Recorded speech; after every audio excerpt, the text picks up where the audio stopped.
नमस्कार, मैं हूं आपके साथ जसप्रीत कौर। सिंगर सिद्धू मूसेवाला हत्याकांड से जुड़ी बड़ी खबर मैं आपको बता दूं। दरअसल हम हर रोज इसको लेकर के कड़ियां जो जुड़ती चली जा रही है वो जानकारी आप तक पहुंचा रहे हैं, लेकिन बड़ी बात यह है कि संदीप कालो का नाम सामने आया है। दरअसल न्यूज 18 इंडिया आपको बताएगा उस शख्स के बारे में जिसने सिद्धू मूसेवाला हत्याकांड को अंजाम देने के लिए हथियारों की सप्लाई की थी। संदीप कालो ये वो नाम है जो पंजाब के गुरदासपुर जिले का रहने वाला है। इसी ने हथियारों की सप्लाई की थी और इस मर्डर को अंजाम दिया था। संदीप कालो ये सबसे अहम कड़ी है इस हत्याकांड में। इस वक्त की सबसे बड़ी खबर न्यूज 18 इंडिया पर आप देख सकते हैं। संदीप कालो का नाम सामने आ चुका है जिसने हथियारों की सप्लाई की थी। बकायदा जो हथियारों का रूट है वो भी हमारे सहयोगी अमित पांडे ने डिकोड किया है। वो रिपोर्ट भी हम आपको दिखाएंगे क्योंकि इस हत्याकांड में विदेशी हथियारों का भी इस्तेमाल किया गया। बकायदा इसको लेकर के पहले ट्रेनिंग की जाती है। पंजाब हरियाणा बॉर्डर पर हथियारों को कैसे चलाया जाता है इसकी ट्रेनिंग होती है। उसके बाद इस पूरे हत्याकांड को अंजाम दिया जाता है। फिल्मी तरीके से इस हत्याकांड को अंजाम दिया जाता है। हर दिन नए राज से पर्दा उठ रहा है। कई सारी कहानियां हैं इस कांड को लेकर के जो हम आपको बता रहे हैं। अब हम आपको बताते हैं संदीप कालो के बारे में। दरअसल हर दिन इस हत्याकांड से जुड़ी नई कहानी सामने आ रही है। हर दिन एक नए किरदार की एंट्री हो रही है। हर दिन एक नए राज से पर्दा उठ रहा है। संदीप कालो जो गुरदासपुर का रहने वाला है, ये कैसे मूसेवाला हत्याकांड में एक अहम कड़ी साबित हुआ है, एक रिपोर्ट के जरिए आप समझिए।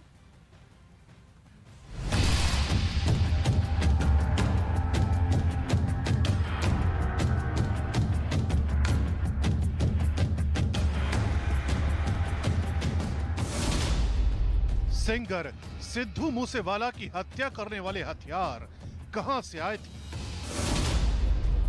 किसने हथियारों की सप्लाई का नक्शा तैयार किया?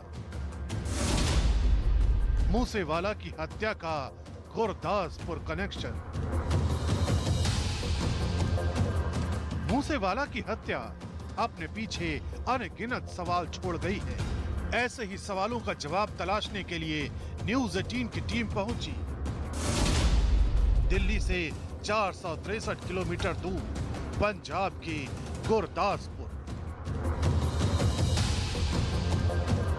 सिंगर सिद्धू मूसेवाला की हत्या के लिए किसने हथियारों की सप्लाई की, इस सवाल का जवाब तलाशने के लिए न्यूज 18 के अमित पांडे गुरदासपुर के दादू जोत गांव पहुंच गए। गुरदासपुर का दादू जोत गांव पाकिस्तान के बॉर्डर से महज 12 किलोमीटर की दूरी पर है।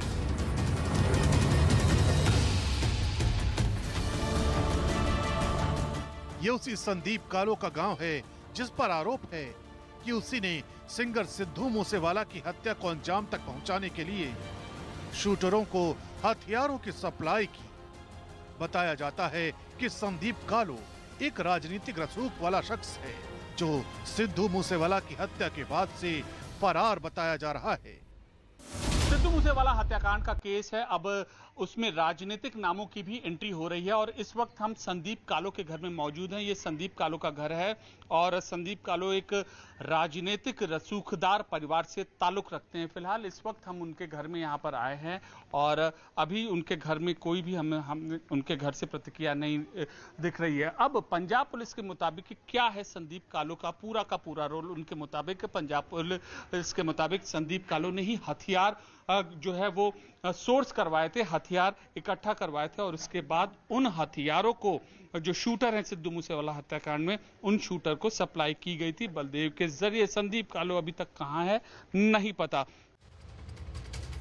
जांच एजेंसियों को शक है कि पाकिस्तान से हथियारों को इस सीमावर्ती गांव में सप्लाई किया गया, जिसके बाद संदीप ने यह हथियार मनदीप, मनी रैया और एक अनजान शख्स तक पहुंचाए। पंजाब पुलिस के मुताबिक संदीप ने सतवीर नाम के एक शख्स को एक गाड़ी से 3 शूटरों को बटिंडा छोड़ने को कहा था। शूटरों को छोड़ते वक्त खुद सतवीर ही उस गाड़ी को चला रहा था। इस दौरान संदीप कालो ने सतवीर को 315 बोर की रिवॉल्वर भी दी थी। यही नहीं, संदीप कालो को जब पता चला कि उस पर और सतवीर पर पुलिस का शिकंजा कस रहा है तो उसने सबूत मिटाने के लिए सतवीर का मोबाइल और सिम तोड़ दिया।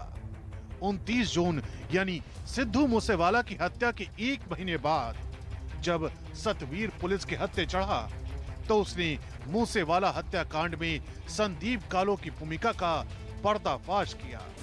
वो 19 तारीख को लुधियाना से चलता है, वहाँ से वो गोल्डी बराड़ के कहने पे वेपन कलेक्ट करके कंसाइनमेंट लेता है और बठिंडा पहुँचता है।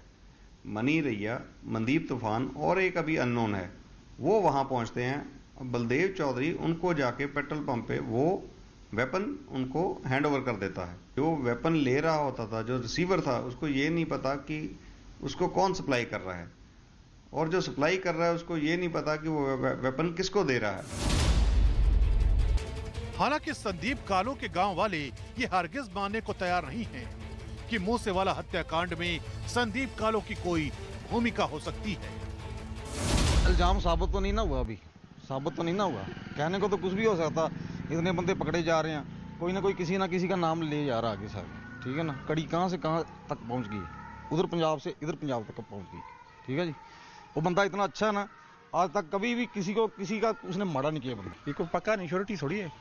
कुछ चित्रों के डर से किसी का भी नाम ले ले, उसको पुलिस पकड़ाएगी, क्या फायदा है। अच्छा है बंदा, कोई ऐसा नहीं है, बहुत वधिया बड़ा है बंदा, अच्छा है। झूठा है, उसको निजाम लग रहा है उसके साथ। दावा किया जा रहा है कि 42 साल के संदीप कालो को हथियारों की अच्छी जानकारी है। उसे पता है कि किस हथियार का इस्तेमाल कौन सा शूटर सबसे अच्छी तरीके से कर पाएगा। संदीप की यही कोशिश रहती है कि ज्यादा से ज्यादा ऑटोमेटिक वेपन शूटर को सप्लाई किए जाएं। जांच एजेंसियों को इस बात के पुख्ता सबूत मिले हैं कि संदीप कालो के संपर्क पाकिस्तान और अमेरिका में बड़े हथियार सप्लायरों के साथ हैं।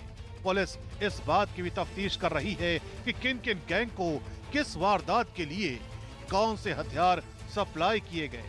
यही वजह है कि अब संदीप कालो भी मूसेवाला हत्याकांड में एक बेहद अहम कड़ी हो गया है।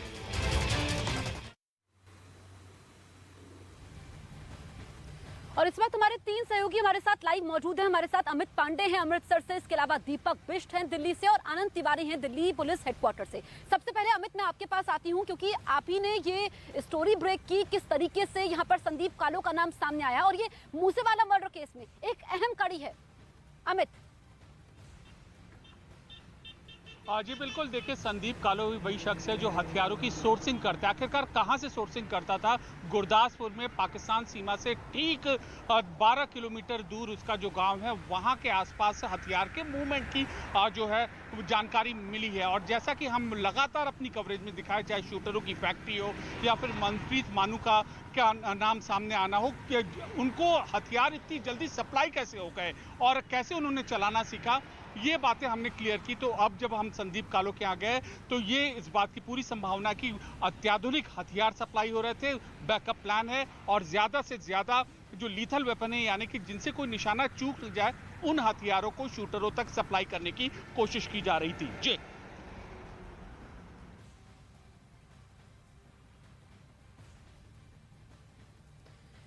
तो इसमें तरह तरह की बातें निकल करके सामने आ रही है, किस तरीके से इस पूरे हत्याकांड को अंजाम दिया जाता है, जिसमें हर दिन एक नए किरदार की एंट्री हो रही है। और अब हम दीपक शूटर के बारे में आपको कुछ अहम जानकारियां देंगे। एक रिपोर्ट के जरिए हम आपको बताएंगे कि किस तरीके से उसकी एंट्री होती है और उसका क्या रोल रहा है इस हत्याकांड में।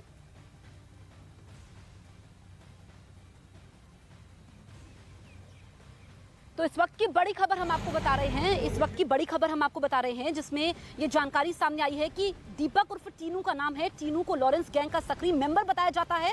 आरोप है कि उसने पंजाब की जेल के अंदर रहकर इस मामले में बड़ी भूमिका निभाई है। पहले दिल्ली पुलिस और अब पंजाब पुलिस रिमांड में पूछताछ कर रही है। न्यूज़ 18 ने भी उनके परिजनों से खास बातचीत की है, किस तरीके से उसका रोल रहा है और किस तरीके से वो तमाम लोगों से मिला, उसके बाद उसने अपनी भूमिका निभाई। और इसमें कई सारे प्लान थे। प्लान ए अगर फेल हो जाता तो प्लान बी था कि प्लान ए के अगर लोग शूटर इस वारदात को अंजाम नहीं दे पाते तो प्लान बी इसके लिए तैयार था। और जो इसमें अहम नाम सामने आ रहा है, इस वक्त की सबसे बड़ी खबर न्यूज़ 18 इंडिया पर हम आपको बता रहे हैं, जिसमें भिवानी के दीपक उर्फ टीनू का नाम आया है। टीनू को लॉरेंस गैंग का सक्रिय मेंबर बताया जाता है और इस बीच एक और बड़ी खबर हम आपको बता दें। दरअसल जब इस पूरे हत्याकांड को अंजाम दिया गया, इसकी रेकी काफी पहले से की गई थी, लेकिन इसमें इस गैंग में फूट की भी खबर सामने आई थी। इसमें क्रेडिट लेने को लेकर के बड़ी फूट लॉरेंस बिश्नोई गैंग में पड़ी हुई थी। ये सबसे बड़ी खबर न्यूज़ 18 इंडिया पर इस वक्त हम आपको बता रहे हैं, जिसमें फूट की बात सामने आई कि किस तरीके से शूटरों से हुई पूछताछ में लॉरेंस बिश्नोई गैंग की अंदरूनी खींचतान सामने आई है। और ये बताया गया कि गोल्डी बरार और सचिन बिश्नोई को क्रेडिट देने को लेकर प्रिव्रत फौजी और सचिन भिवानी के बीच बहस हुई। प्रिव्रत जहां गोल्डी बरार को क्रेडिट दे रहा था, तो ये पूरी जानकारी निकल करके सामने आई है कि कैसे अंदरूनी खींचतान हुई, जो ये हम इस वक्त आपको पूरा बता रहे हैं, क्योंकि जितना अंदर तक हम इसके जाते जाएंगे इस हत्याकांड के, कड़ियां जुड़ती चली जा रही है। आनंद मेरे सहयोगी मेरे साथ लाइव मौजूद है। आनंद, अंदरूनी खींचतान की बात सामने आई और बड़ी बात यह है कि कौन वफादार बनेगा, कौन सबसे पहले क्रेडिट लेगा, इसी को लेकर के इस गैंग में भी फूट पड़ी थी। जी देखिए, बिल्कुल जसप्रीत, जिस तरह से लगातार न्यूज़ 18 इंडिया जो अंदरूनी पहलू हैं सिद्धू मूसेवाला हत्याकांड के, उनसे राज रोज उठा रहा है, और उसी में एक नई जानकारी आई है। स्पेशल सेल के सोर्सेज से दावा किया गया है कि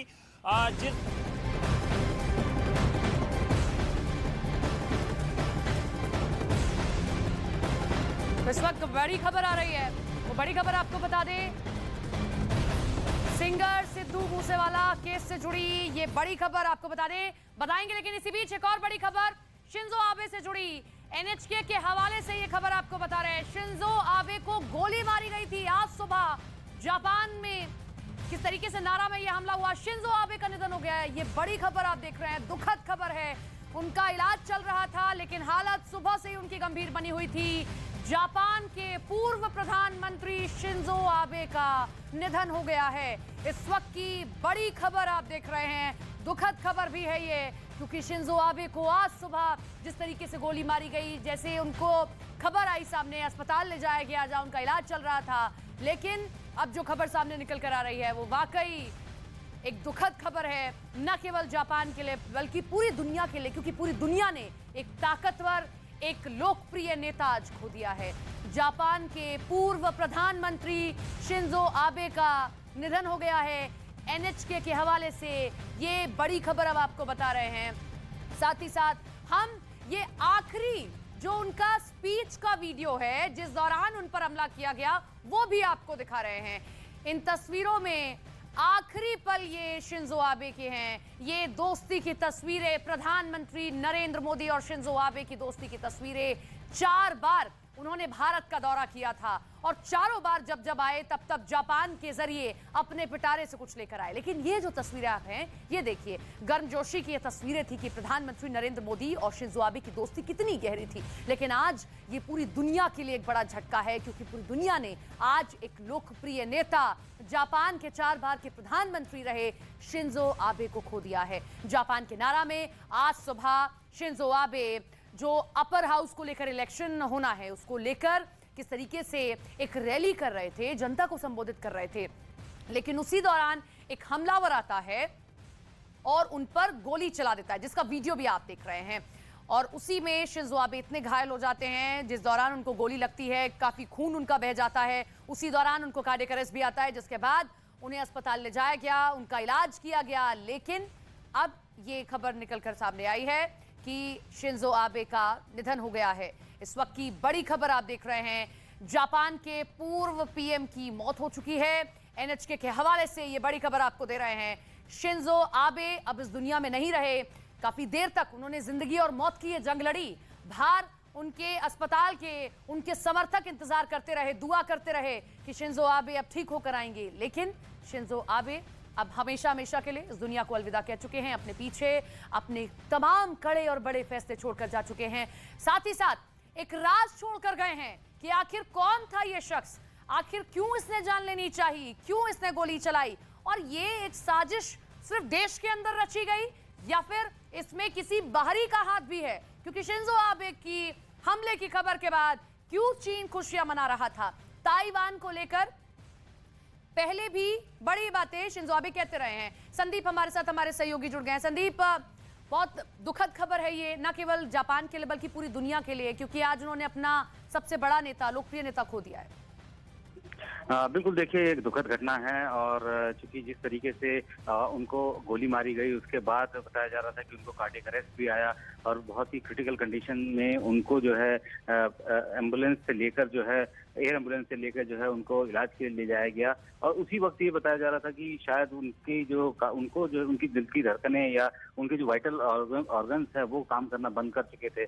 लेकिन अब जो आधिकारिक तौर पर इस बात की घोषणा कर दी गई है कि शिंजो आबे जो है अब नहीं रहे हैं। ये एक बहुत बड़ा झटका है, खास तौर पे कि जापान द्वितीय विश्व युद्ध के बाद जिस तरीके के परमाणु बम की जो त्रासदी के बाद से जब उभरना शुरू हुआ तब जो है जापान के कह सकते हैं कि आर्थिक हालात को एक बेहतर बनाने के लिए दुनिया के तमाम उन देशों के साथ अच्छे रिश्ते तय करने के लिए शिंजो आबे को जो है देखा जाता है उनकी विचारधारा, उनकी जो सोच है वो कहीं ना कहीं जापान को आगे ले जाने के लिए जो है काम कर रही थी। और जाहिर सी बात है कि जो ये उनकी जो हत्या हुई है और ऐसे में ये बहुत बड़ा झटका जापान के लिए भी है, क्योंकि उनका जो एक प्रोसेस था, जो डेवलपमेंट का प्रोसेस था, दुनिया में तमाम बड़े देशों के साथ एक बेहतर अच्छे रिश्ते बनाने का जो एक एफर्ट था वो कहीं ना कहीं डिरेल करने की कोशिश जो है इस घटना के जरिए की गई। लेकिन अभी ये कहना बहुत जल्दबाजी होगा कि इसके पीछे किसी देश का या किसी संगठन का हाथ है, क्योंकि जो प्रिलिमिनरी इन्वेस्टिगेशन में जो सामने निकल कर आ रहा है उसमें तो ये साफ कहा जा रहा है कि जिस शख्स ने गोली मारी है वो शख्स जो है उनकी नीतियों से जो है इत्तेफाक नहीं रखता था, जिसकी वजह से इस तरह की घटना हुई। लेकिन ताज्जुब की बात यह है कि इनकी घटना के बाद जहां तमाम दुनिया के देश जो है सीधे तौर पर अपनी संवेदनाएं व्यक्त कर रहे थे, हर देश का जो टॉप लीडर है वो अपने जो है उनके बेहतर स्वास्थ्य की कामना कर रहा था, लेकिन वहीं चीन जो है वहां पे सोशल मीडिया पे जिस तरीके से इस घटनाक्रम को लेकर जो है खुशियां मनाई जा रही थी, ये कहीं ना कहीं सोचने वाली बात है। लगातार ग्लोबल टाइम्स जो है वो अपने अलग अलग प्लेटफॉर्म से जो है अलग अलग लोगों की व्यूज जो है अपने प्लेटफॉर्म से जो है पेश कर रहा है। उसमें भी जो सीधे तौर पर वहाँ जो शिंजो आबे ने जिस तरह की नीतियों को आगे बढ़ाते हुए, अपने विचारों को आगे बढ़ाते हुए जापान को आगे ले जाने की कोशिश की, उसको लेकर कहीं ना कहीं कटाक्ष जरूर कसे गए थे। आने वाले समय में क्या हो सकता है, इंटरनल पॉलिटिक्स क्या हो सकती है, राइट विंगर्स क्या कर सकते हैं, ये सब चीजें भी जो है उसमें वो लोग ट्वीट कर रहे हैं। जैसे नेता सदियों में आते हैं जो जब पूरी दुनिया एक तरफ चल रही हो तो वो अपने फैसलों पर अडिग रहते हैं, चाहे वो न्यूक्लियर टेस्ट की बात रही हो या न्यूक्लियर मामले में भारत के लिए जब चीन कहता रहा कि आप इसमें दखल मत दीजिए, आप मत अरुणाचल प्रदेश में अपना निवेश कीजिए, तब भी वो निवेश करने के लिए तैयार रहा, चीन से तक टक्कर लेने के लिए तैयार था भारत के लिए। तो ऐसे नेता बहुत कम होते हैं। बिल्कुल, देखिए स्टैंड लेना, खास तौर पे एक ऐसा कंट्री जो कि क्षेत्रफल में चीन से बहुत छोटा है और ऐसे में अगर वो इस तरीके से भारत के साथ खड़े होके उन सब चीजों पर सपोर्ट कर रहा है तो ये अपने आप में बहुत बड़ी बात है। क्योंकि अगर हम लोग रिएक्शन टाइम की बात करें तो चाइना हमारे पास जब तक आएगा उससे पहले जो है वो जापान तक रीच कर सकता है, क्योंकि वो बहुत बेहद ही करीब है। बावजूद इसके क्योंकि जापान में जो नीतियां थी, वो जो नीतियां उन्होंने अपनाई थी अपने आप को स्ट्रेंथन करने के लिए, उसी को डीरेल करने की कोशिश जरूर की गई। खास बात यह है कि जिस तरीके के रिलेशनशिप इंडिया और जापान के बीच में इनके टेन्योर के दौरान रही है, क्योंकि ये 4 बार जो है भारत का दौरा इन्होंने किया और सीधे तौर पर ये साफ नजर आ रहा था कि तकनीकी तौर पर दुनिया के सबसे बेहतर देशों में से गिने जाने वाले जापान भारत को भी जो है उस तरीके की तकनीक से मदद कर रहा था। अगर हम बुलेट ट्रेन की बात करें तो उसका कॉन्सेप्ट भी जो है जापान से ही सीधे तौर पर भारत आया। तो ये बहुत सारी चीजें थी, भारत के लिए काफी बड़ा नुकसान है। दूसरी चीज ये थी कि जिस तरीके से चीन लगातार अपने साउथ चाइना सी और प्रशांत महासागर क्षेत्र में अपने आप को, अपनी नौसेना को जो है बड़ा करने की कोशिश कर रहा था, ताइवान पर जो है वो अपना कब्जा करने के लिए वो लगातार अपने फाइटर जेट जो है उड़ा रहा था, फ्रीडम ऑफ नेविगेशन जो है उसका बेजा इस्तेमाल कर रहा था, उसको एक कहीं ना कहीं काबू करने के लिए क्वाड की जो गठन किया गया था, क्वाड के गठन का जो प्रस्ताव था वो खुद जो है जापान की तरफ से था। और ऐसे में जब भारत, ऑस्ट्रेलिया, अमेरिका और जापान चारों देशों ने मिलकर जब क्वाड बनाया तो उसके बाद से चीन जो है खासा जो है बहुत अच्छा कंफर्टेबल पोजीशन में नहीं था, क्योंकि 4 बड़े देश अगर उस एरिया में ऑपरेट करते हैं। और पिछले दिनों भी संदीप ताइवान को लेकर भी कहा गया था कि ताइवान की स्थिति यूक्रेन जैसी है और उसे कमजोर ना समझा जाए। बार बार अपना कैसे हुकूमत जाहिर करने की चीन कोशिश करता रहा है। ऐसी बात है कि अगर हम लोग यूक्रेन की बात करें तो उसका डेमोग्राफिक सिस्टम बिल्कुल डिफरेंट है, यहाँ का बिल्कुल डिफरेंट है। यूक्रेन जो है वो ऑलमोस्ट 3 तरफ से जो है वो रशिया से घिरा हुआ था, एक तरफ से यूरोप है, तो जाहिर सी बात है कि वहाँ का सिस्टम डिफरेंट है। लेकिन यहाँ जो है, यहाँ पे समुद्री इलाका, अगर हम लोग बात करें ताइवान की हम लोग बात करें तो लगातार जो है वो कोशिश कर रहा है कि किसी तरीके से उस पर कब्जा किया जा सके। लेकिन शिंजो आबे जो अपनी विचारधारा के चलते जो है सारी दुनिया में जाने जाते रहे हैं, ये कोई ग्राउंड के लीडर नहीं माने जाते थे। ये तो पूरे इंटरनेशनल कम्युनिटी के एक बड़ा नाम, बड़ा चेहरा जो है वो उसके तौर पर देखा जाता था। और अब अगर उनका निधन हुआ है, उनको जो है मार दिया गया, तो जाहिर सी बात है कि पीस प्रोसेस या जो डेवलपमेंट प्रोसेस जो जापान का है वो कहीं ना कहीं हैम्पर जरूर होगा। हालांकि कोशिश यही है कि उन्होंने जिस तरीके की नीतियों को आगे बढ़ाया, उस नीतियों को जो है लगातार वहाँ की जो नई सरकार है, वहाँ के जो मौजूदा प्रधानमंत्री है वो उनको आगे बढ़ाएंगे। लेकिन ये भी देखना होगा कि इन नीतियों की वजह से जो है वो शख्स नाराज था जिसने गोली चलाई, ये भी एड्रेस करने की जरूरत होगी। क्या उन नीतियों के चलते जो है कहीं कोई उनको और क्या वाकई कोई नाराजगी इस तरीके से हावी हो सकती है कि कोई पूर्व प्रधानमंत्री की जान ले सकता है, और क्या उसे कोई संरक्षण नहीं दिया गया, और कैसे वो वहां तक पहुंच सकता है? मैं लौट रही हूं आपके पास में, लेकिन ये बड़ी खबर अपने दर्शकों को बता रहे हैं, दुखद खबर भी है, क्योंकि आज न केवल जापान ने बल्कि पूरी दुनिया ने एक ताकतवर, एक लोकप्रिय नेता को खो दिया है। शिंजो आबे अब हम सबके बीच नहीं है। प्रधानमंत्री नरेंद्र मोदी ने भी जिस तरीके से, जिस दौरान उनका अस्पताल में इलाज चल रहा था, ट्वीट किया था, इस बात का जिक्र किया कि प्रिय मित्र के साथ जो घटना हुई है उसे सुनकर देखकर व्याकुल हूं। और प्रधानमंत्री नरेंद्र मोदी और शिंजो आबे की दोस्ती कैसी रही है ये भी हम सब ने समय समय पर देखा है। संदीप हमारे साथ, हमारे सहयोगी लगातार बने हुए हैं। संदीप, शिंजो आबे अब दुनिया में नहीं रहे हैं, लेकिन प्रधानमंत्री नरेंद्र मोदी की दोस्ती कैसी रही है ये हम सब ने देखी है। ऐसे में उनका पिछला ट्वीट भी आप देखें तो उसमें भी समझ आता है कि वो कितने परेशान रहे होंगे जब शिंजो आबे के उन्होंने हमले की खबर सुनी है। अगर हम लोग ट्वीट की बात करें, ट्वीट तो सिर्फ एक महज कह सकते हैं कि उनकी संवेदनाएं जो उन्होंने प्रकट की, लेकिन जो अंदर से जो वो महसूस कर रहे होंगे वो सिर्फ वही जानते हैं, क्योंकि उनके साथ बहुत अच्छे रिश्ते जो हैं उनके थे। अपना पर्सनल जो है रेपो उनके साथ बहुत अच्छा था। एक अच्छे दोस्त के तौर पर जो शिंजो आबे को वो प्रधानमंत्री मोदी देखते थे और लगातार जो छोड़ना चाहिए। यही नहीं, सर्वे में शामिल रहे 70% ब्रिटिश लोग बोरिस के इस्तीफे के पक्ष में थे, यानी बोरिस से पार्टी के लोग और आम जनता दोनों तंग थे और चाहते थे कि वो पद छोड़ दें। वैसे जॉनसन के इस्तीफे से पुतिन भी खूब खुश हैं। जैसे ही रूस में जॉनसन की कुर्सी जाने की खबर पहुंची, वहां से प्रतिक्रिया आई और रूस ने साफ साफ बोल दिया कि न जॉनसन रूस को पसंद करते थे और न रूस बोरिस जॉनसन को। ये वही जॉनसन है जिन्होंने यूक्रेन हमले के बाद बाइडेन की तरह पुतिन के खिलाफ खूब जहर उगला था। कुर्सी छोड़ते समय भी उन्होंने यही किया। The last few months leading the West in standing up to Putin's aggression in Ukraine. And let me say now.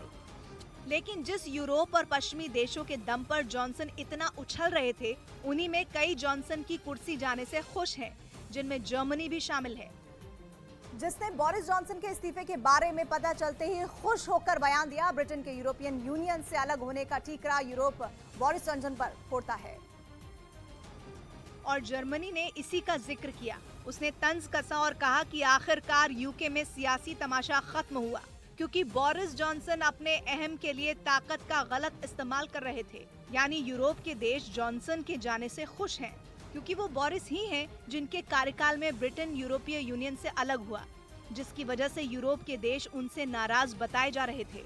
पता चला कि रूस के राष्ट्रपति व्लादिमीर पुतिन से हुई बातचीत में प्रधानमंत्री मोदी ने एक बड़ा मास्टर स्ट्रोक चल दिया। दुनिया में बिछी बिसात पर प्रधानमंत्री मोदी ने कूटनीति की एक ऐसी चाल चली कि चीन से लेकर अमेरिका तक चित हो गए और भारत के लिए कई नए अवसर तैयार हो गए। खबर है कि इस बातचीत में प्रधानमंत्री नरेंद्र मोदी ने रूस और भारत के मजबूत रिश्तों की दिशा में एक बड़ा कदम बढ़ाया। ऊपर से दोनों नेताओं के बीच बातचीत का वक्त कुछ ऐसा था जब पुतिन को भी सच्चे सहयोगियों की सबसे ज्यादा तलाश थी। असल में नेटो की तरफ से अब तक का सबसे बड़ा बयान दिया गया था। नेटो ने शिखर वार्ता के बाद जारी बयान में कहा था कि रूस उसके लिए सबसे महत्वपूर्ण और सीधा खतरा है। ये बयान साफ कर रहा था कि दुनिया बहुत जल्द एक नई कोल्ड वॉर का सामना करने वाली है। यूक्रेन में चल रही जंग खत्म हो भी जाए, लेकिन पश्चिम से रूस की अदावत का अंत करीब नहीं है। लेकिन ये वही वक्त है जब प्रधानमंत्री की एक चाल से बाजी पलटती जा सकती है। अमेरिका पहले से भारत को डरा रहा था कि रूस से तेल खरीदने का अंजाम बुरा होगा। ऊपर से भारत को ये भी कहा जा रहा था कि चीन से रूस की दोस्ती खतरे की घंटी है। मतलब ये कि भारत का सबसे शरारती पड़ोसी चीन जिस रूस का दोस्त है, उससे दोस्ती बढ़ाना फायदे का सौदा नहीं है। लेकिन न तो प्रधानमंत्री मोदी ने अमेरिका की तेल वाली चेतावनी ही सुनी और न ही चीन वाली चेतावनी पर कोई ध्यान दिया। पत्थर पर लकीर खींचने वाले प्रधानमंत्री नरेंद्र मोदी ने ऐसा मास्टर स्ट्रोक चला जिससे चीन भी चित हो गया और साथ में अमेरिका भी। पहले तो पुतिन को हर मुमकिन रणनीतिक मदद का ऐलान किया, फिर कच्चे तेल का इंपोर्ट बढ़ाने का फैसला किया और सबसे नाजुक वक्त में पुतिन को फोन कर पूरा गेम ही पलट दिया। उधर जंग के दरमियान पुतिन ने एक बार फिर अपनी महाविनाशक परमाणु मिसाइल यार्स को दुनिया के सामने लाकर खलबली मचा दी। ब्रिटेन के अखबार डेली मेल ने दावा किया कि पुतिन के दाहिने हाथ माने जाने वाले त्रिमित्री मेदवेदेव के परमाणु युद्ध की चेतावनी के कुछ घंटों बाद ही रूस ने ये न्यूक्लियर ड्रिल की, जिसे उसकी सेना ने पश्चिमी साइबेरिया के एक जंगल में अंजाम दिया। डेली मेल पर इसका एक वीडियो भी सामने आया जिसमें एक बड़े से ट्रक पर रखी जाल से ढकी hypersonic intercontinental ballistic missile Yars दिखाई दी। रूस की सेना ने मिसाइल सिस्टम की मदद से परमाणु मिसाइल यार्स को एक जगह से दूसरी जगह तैनात करने का अभ्यास किया ताकि जरूरत पड़ने पर इसे सड़क के रास्ते कहीं भी ले जाकर लॉन्च किया जा सके। दावा है कि इस ड्रिल के जरिए रूस ने यार्स जैसी खौफनाक मिसाइल की ताकत दिखाने के साथ यूक्रेन की मदद कर रहे देशों को एक बार फिर परमाणु युद्ध का खौफ दिखा दिया। साफ है कि यार्स मिसाइल को एक बार फिर दुनिया के सामने लाकर पुतिन ने ये दिखाने की कोशिश की कि पश्चिमी देशों की धमकियों और प्रतिबंधों का उनके ऊपर कोई खास असर नहीं पड़ा। तभी तो उनका दाहिना हाथ माने जाने वाले दिमित्री मेदवेदेव ने खुलकर चेतावनी दे दी। रूस के पूर्व राष्ट्रपति दिमित्री मेदवेदेव अभी वहां की सिक्योरिटी काउंसिल के डिप्टी चेयरमैन हैं। उन्होंने दावा किया कि आईसीसी यानी कि इंटरनेशनल क्रिमिनल कोर्ट में रूस के खिलाफ किसी भी तरह की कार्रवाई तबाही को बुलावा दे सकती है। पुतिन के करीबी मेदवेदेव ने इंटरनेशनल क्रिमिनल कोर्ट को सीधी धमकी दे दी कि परमाणु ताकत वाले देश अगर रूस के खिलाफ ऐसा कोई भी कदम उठाते हैं तो पूरी दुनिया के लिए घातक होगा। और ये पहली बार नहीं है जब रूस ने परमाणु हमले की धमकी के बाद अपनी मिसाइल की ताकत दिखाई है, क्योंकि इस ड्रिल से कुछ दिन पहले ही उसने परमाणु बम दागने वाली अपनी सबसे ताकतवर मिसाइल सरमार्ट का टेस्ट भी किया था। और रूस ने दावा किया था कि उसकी इस मिसाइल की रेंज में दुनिया का हर कोना है। रूस की सरमार्ट मिसाइल इतनी घातक है कि अमेरिका ने उसे शैतान नाम दे दिया। रूस की स्पेस एजेंसी के प्रमुख दिमित्री रोगोजिन ने तो यहाँ तक दावा कर दिया था। बड़ी खबर आपको बता दें, जापान के पूर्व प्रधानमंत्री शिंजो आबे का निधन हो गया है। अस्पताल में भर्ती थे। हमले के बाद लंबे वक्त तक जिंदगी और मौत की जंग लड़ते रहे अस्पताल में, लेकिन आखिरकार उनका अब निधन हो गया है। डॉक्टर्स नहीं बचा पाए क्योंकि जिस तरीके से हमला किया गया, 2 गोली उनको लगी और उसके बाद उन्हें एयर एम्बुलेंस के जरिए अस्पताल ले जाया गया, जहां उनका खून बहुत बह चुका था, कार्डियक अरेस्ट भी आ चुका था, लिहाजा उनकी हालत गंभीर बनी हुई थी। रूस के उत्तर में मौजूद बेरेंट्स सागर में अपने एक जंगी जहाज से लॉन्च किया था। बताया गया कि रूस की जिरकॉन मिसाइल बेरेंट्स सागर से करीब 1000 किलोमीटर का सफर तय करके श्वेत सागर में अपने टारगेट पर जाकर फट गई थी। रूस की इस हाइपरसोनिक परमाणु मिसाइल की रफ्तार 11,265 किलोमीटर प्रति घंटा के करीब है। ये स्पीड इतनी ज्यादा है कि एयर डिफेंस सिस्टम भी रूस के इस हथियार का कुछ नहीं बिगाड़ पाएंगे। बल्कि दावे तो ये है कि रूस के मिसाइल के लॉन्च होने की भनक दुश्मन को तब जाकर लगेगी जब वो अपने शिकार का काम तमाम कर चुकी होगी। यानी रूस की जिरकॉन मिसाइल का मुकाबला नामुमकिन होगा। और अब रूस ने परमाणु मिसाइल यार्ड्स की ताकत दिखाई, जिससे उसकी पश्चिमी देशों पर दबाव बनाने की रणनीति के तौर पर देखा जा रहा है। वहीं यूक्रेन युद्ध से सबक लेते हुए ताइवान के लोगों ने जंग छिड़ने के हालात में चीन के हमलों से निपटने की तैयारी शुरू कर दी है। उन्हें आशंका है कि रूस ने जो यूक्रेन के साथ किया वही चीन उनके देश के साथ कर सकता है।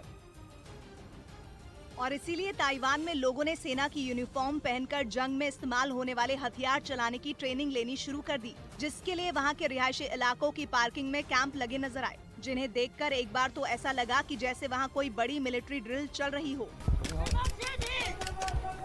ट्रेनिंग में शामिल लोगों के हाथों में रॉकेट लॉन्चर और असॉल्ट राइफल जैसे घातक हथियार नजर आए, जिन्हें लेकर वो पार्किंग में खड़ी गाड़ियों की आड़ लेकर आगे बढ़ते दिखाई दिए। हालांकि बाद में पता चला कि उनके पास मौजूद हथियार नकली हैं, जिनकी मदद से वो ये तैयारी कर रहे हैं कि अगर जंग छिड़ी तो फिर दुश्मन को जवाब कैसे देना है। 乌俄战争是一个很大的影响。 असल में यूक्रेन पर रूस के हमले के बाद से ही चीन उसके नक्शे कदम पर आगे बढ़ रहा है, जिसकी वजह से ताइवान के लोग दहशत में हैं। क्योंकि चीन ताइवान को अपना हिस्सा मानता है और हर हाल में जो हाल के दिन है उसमें उसकी सेना के लड़ाकू विमान और युद्धपोत कई बार ताइवान के इलाकों में घुसपैठ कर चुके हैं। इस वक्त की बड़ी और दुखद खबर आपको बता दें, जापान के पूर्व पीएम शिंजो आबे का निधन हो गया है। वो अस्पताल में भर्ती थे। सुबह हमलावर ने उनको 2 गोलियां मारी थी, पीछे से उनको गोली मारी गई थी। उनको बचाने की हर संभव कोशिश की गई, लेकिन ये दुखद खबर न सिर्फ जापान के लोगों के लिए है बल्कि पूरी दुनिया के लिए है, क्योंकि शिंजो आबे की छवि एक आक्रामक नेता के तौर पर दुनिया के लिए जो उनका योगदान है उनके लिए उनको याद किया जाएगा। और जब से सुबह से उन पर हमला हुआ उसके बाद से हर तरफ इस हमले की निंदा हो रही थी और अब शिंजो आबे हमारे बीच में नहीं है। उसको कड़ी टक्कर देकर दिखा दिया है कि युद्ध में बड़ी सेना ज्यादा मायने नहीं रखती और यूक्रेन के इसी जज्बे ने ताइवान के लोगों को हौसला भी दिया। क्योंकि रूसी सेना ने जंग की शुरुआत में ही यूक्रेन के कई शहरों की घेराबंदी कर ली थी और उन पर कब्जे के लिए ताबड़तोड़ हमले भी बोले थे, लेकिन शहरी इलाकों में यूक्रेन के लोगों की मदद से ज़ेलेंस्की की सेना ने उन्हें पीछे हटने के लिए मजबूर कर दिया था। यूक्रेन की इसी रणनीति से सबक लेते हुए ताइवान के शहरी इलाकों में भी लोगों को जंग के लिए तैयार करने का अभियान शुरू कर दिया गया, जिसके जरिए लोगों को हथियार चलाने की ट्रेनिंग देने के साथ ही हमले में घायल लोगों की मदद करने के तरीके भी सिखाए जा रहे हैं। और ताइवान को लगता है कि इसका उसे जंग छिड़ने पर फायदा भी मिलेगा, क्योंकि ताइवान के शहरी इलाकों की संख्या 2 करोड़ से ज्यादा है और एक सर्वे के आधार पर दावा किया गया है कि 60% से ज्यादा लोगों ने युद्ध की ट्रेनिंग लेने में दिलचस्पी दिखाई है, जिसकी गवाही चीन से निपटने की तैयारी के लिए लगाए जा रहे शिविरों ने भी दी, जिनमें बड़ी संख्या में महिलाएं भी शामिल नजर आई। दावा किया गया कि पिछले कुछ दिनों में ट्रेनिंग लेने वालों की संख्या करीब 4 गुना बढ़ चुकी है। और खबर है कि ताइवान सिर्फ अपने देश के लोगों को ही युद्ध के लिए तैयार नहीं कर रहा, बल्कि युद्ध से सीख लेने के लिए उनके कई सैनिक भी यूक्रेन में रूसी सेना के खिलाफ लड़ रहे हैं।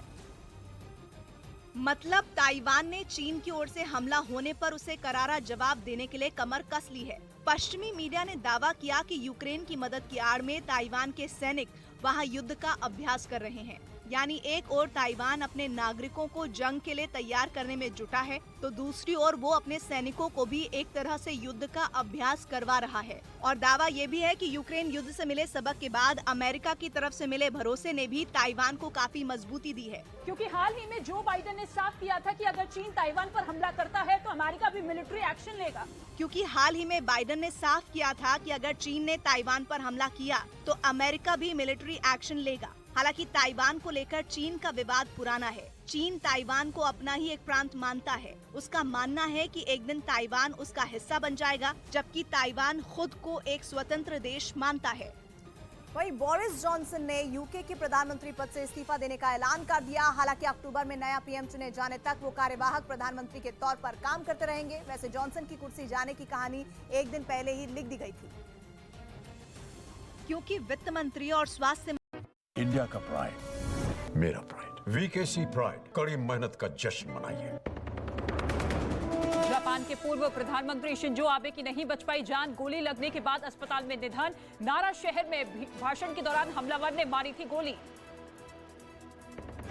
41 साल के हमलावर ने शिंजो आबे पर चलाई थी गोली। अटैक के बाद पुलिस ने हमलावर को गिरफ्तार किया। हत्या का मकसद अभी साफ नहीं। मूसेवाला की हत्या के बाद लॉरेंस बिश्नोई गैंग में पड़ी फूट। न्यूज 18 की एक्सक्लूसिव खबर। गोल्डी बरार और सचिन बिश्नोई को क्रेडिट देने के लिए प्रियव्रत फौजी और सचिन भिवानी में हुई जोरदार बहस। अमरावती हत्याकांड में एनआईए की एफआईआर में बड़ा पर्दाफाश। हत्यारों ने एक समुदाय विशेष को डराने के लिए हत्या की। साजिश के इंटरनेशनल कनेक्शन की हो रही है जांच। नुपुर शर्मा धमकी मामले में गिरफ्तार। अजमेर दरगाह के खातिब गौहर चिश्ती पर पर्दाफाश। सूत्रों के हवाले से खबर। 17 जनवरी 2020 को सीआरपीएफ और सेना की जासूसी करते वक्त पकड़ा गया था। आईएसआई और पीएफआई कनेक्शन की भी जांच। बढ़ सकती है फिल्मकारी की निर्देशक लीना मणिमेकलाई की मुश्किल। भोपाल पुलिस ने लुकआउट नोटिस जारी करने के लिए केंद्र सरकार को आवेदन भेजा। वाराणसी में हिंदू संगठनों का हल्ला बोल। केस दर्ज करने की मांग को लेकर काली मंदिर में की पूजा। जम्मू कश्मीर के कुपवाड़ा में घुसपैठ की कोशिश नाकाम, सुरक्षा बलों ने एक आतंकी को मार गिराया, मुठभेड़ में सेना का जवान शहीद।